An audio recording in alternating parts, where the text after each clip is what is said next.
Dermatologists providing mole removal, cosmetic surgery, acne treatment, freckle removal, and electrolysis. Plus allergists providing treatment for fatigue, rashes, hives, itching, allergy-related mood swings and depression, food allergies, learning disabilities, and new house sickness. Plus psychologists providing career counseling, academic and career assessment, treatments for attention deficit disorder, treatment for compulsive eating disorder, shyness and assertiveness conditioning, and intelligence and aptitude testing. Plus psychiatrists providing treatment for stress and anxiety, drug and alcohol abuse, school stress, and panic disorders. Plus chiropractors providing treatment for stress relief and head, neck, and lower back pain. Asset liquidators, facilitators, and appraiser. Not all intergenerational gifts are in the form of cash or its equivalents. Gifts to adult children and grandchildren are often in the form of PRI. Vate/family businesses, coin collections, stamp collections, gems and precious metals, timberland, farms, rights to oil and gas properties, personal real estate, commercial real estate, gun collections, porcelains, antiques, art, motor vehicles, furniture, and the like. Often the recipients of these items have little or no interest in them and want to transform them into cash immediately. They will need experts to advise them of the true value of the gifts or how to sell them, manage them even for short periods of time, or enhance their value. Specialists who will benefit include plus appraisers and auctioneers providing valuation appraisal services and sales of a variety of personal and other assets, such as those listed above. Plus coin and stamp dealers providing appraisal services and, in some cases, instant cash for coin and stamp collections.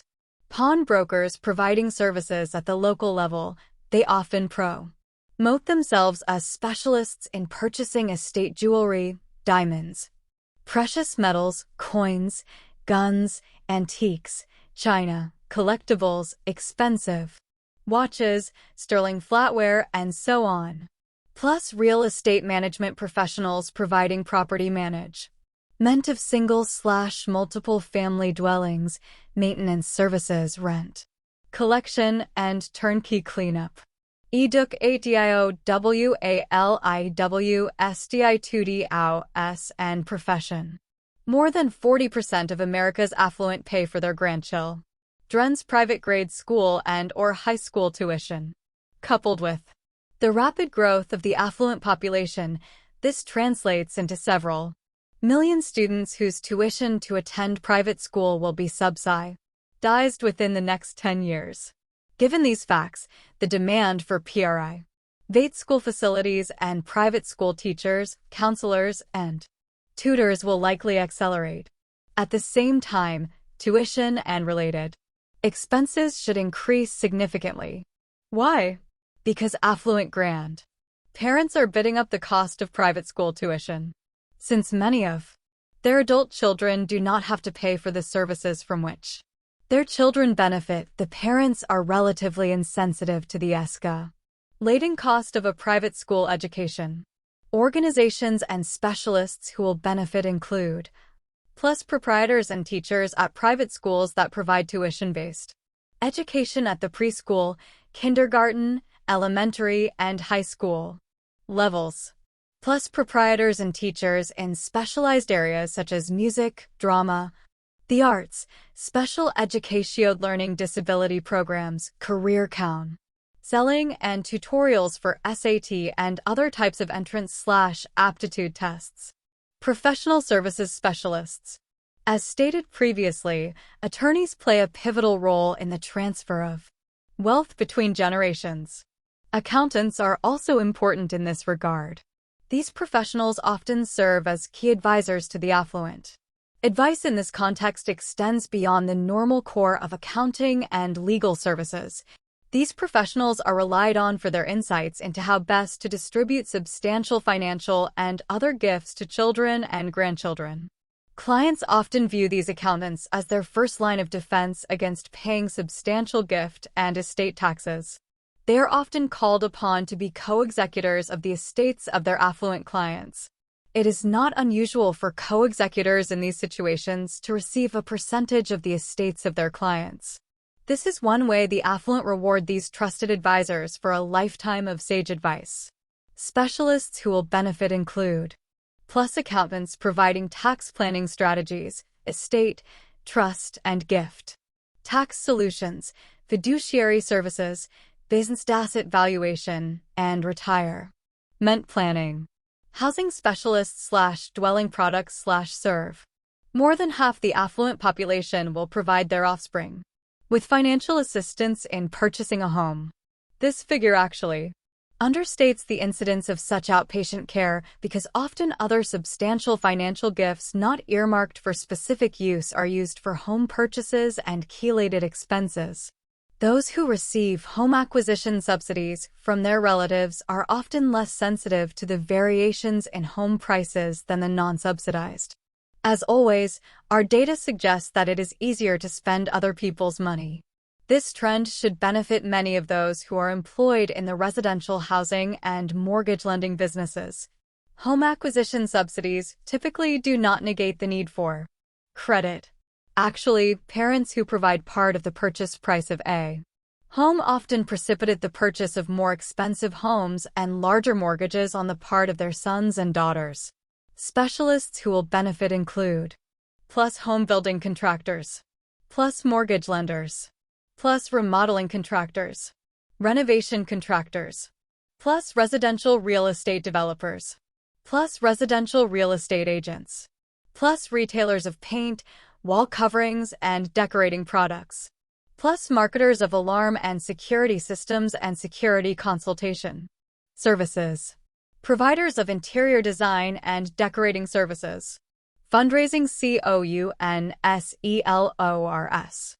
Specialists who will benefit include plus professionals who conduct philanthropic research, develop targeting strategies, and counsel foundations and educational institutions, travel agents and bureaus and travel consultant. The affluent enjoy vacationing with their children and grandchildren, and many of the affluent spend considerable amounts doing so.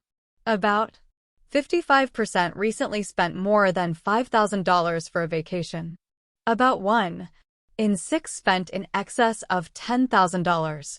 Specialists who will benefit include asterisk marketers of family-oriented vacation resorts, plus marketers of cruises, tours, worldwide vacations, and treks and safaris. Where the opportunities likely to be? People who are interested in targeting the wealthy need to know the geographic distribution of the opportunities available.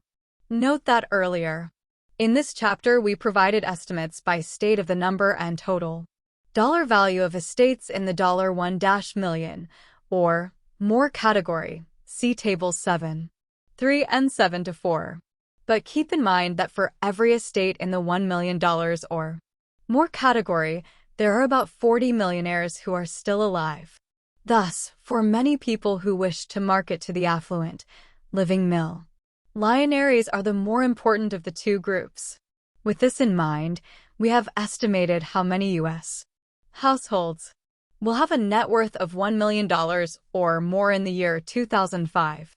We have also estimated how many of these households there will be in each of the 50 states, the District of Columbia, and among Americans living outside the U.S.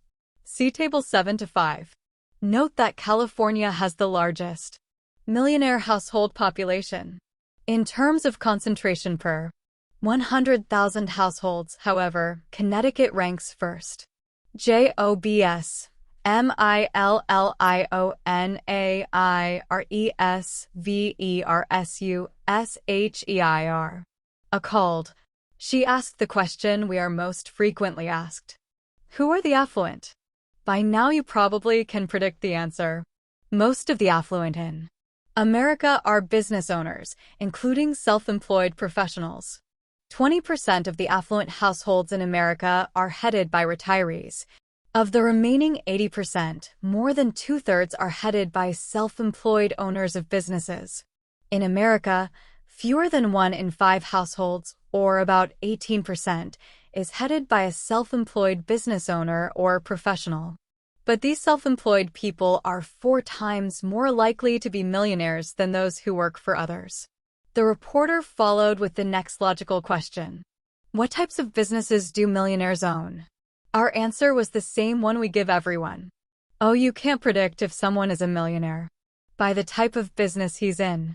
After 20 years of studying millionaires across a wide spectrum of industries, we have concluded that the character of the business owner is more important in predicting his level of wealth than the tie-in of his business. But no matter how hard we try to make our point, reporters want to keep things simple.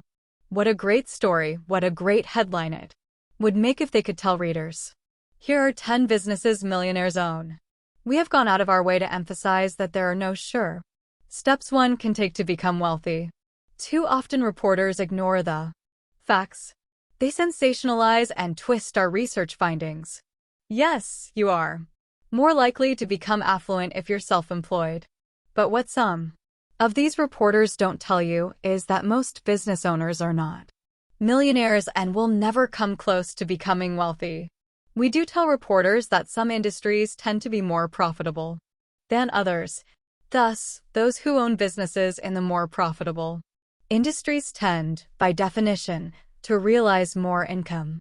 But just because you're in a profitable industry does not guarantee that your business will be highly productive. And even if your business is highly productive, you may never become wealthy. Why? Because even if you earn big profits, you may spend even bigger amounts on non-business related consumer goods and services. You may have been divorced 3 times or have a habit of gambling on the horses. You may not have a pension plan or own any shares in quality, publicly traded corporations. Perhaps you feel little need to accumulate wealth. Money, in your mind, may be the most easily renewable resource. If you think it is, you may be a spender and never an investor. But what if you're frugal and a conscientious investor and you own a business that is profitable? In this case, you're likely to become wealthy. It is easier to earn higher profits in some industries than others. We identify several of these profitable industries in this chapter. But again, we caution readers not to oversimplify our findings and suggestions. Too often people want a soundbite answer to the question of how to become wealthy in America. Even worse are those who distort our data-based findings. Consider, along these lines, the message that was recently left for us by a business broker. One thought you would like to know that someone has printed a brochure stating that you are a professor at Stanford University and that you found that 20% of the millionaires in America are dry cleaners. Is this true? First, neither one of us ever taught at Stanford. Second, neither of us has ever stated that 1 in 5 millionaires is at this moment pressing shirts. We did find in the mid-1980s that dry cleaning was a profitable small business industry. But again, profits don't automatically translate into affluence or accumulated wealth. This is like those sons of ours, and perhaps yours, who thought they would make the varsity basketball team because they bought a pair of Air Jordan shoes. A label does not make a varsity player, nor does an industry label make the boozy Ness owner wealthy.